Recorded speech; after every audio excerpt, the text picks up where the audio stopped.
Multiply 1024 by 64 using long multiplication.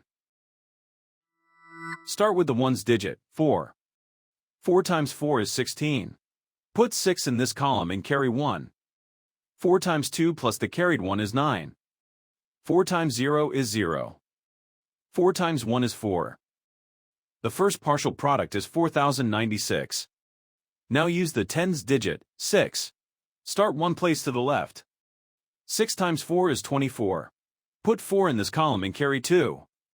6 times 2 plus the carried 2 is 14. Put 4 in this column and carry 1. 6 times 0 plus the carried 1 is 1. 6 times 1 is 6. The second partial product is 61,440. Now add the partial products, working from right to left. In the ones column, 6 plus 0 is 6. In the tens column, 9 plus 4 is 13. Put 3 in this column and carry 1. In the hundreds column, 0 plus 4 plus the carried 1 is 5.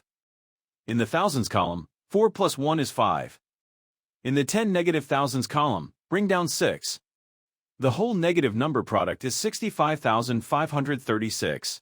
So 1024 times 64 is 65,536.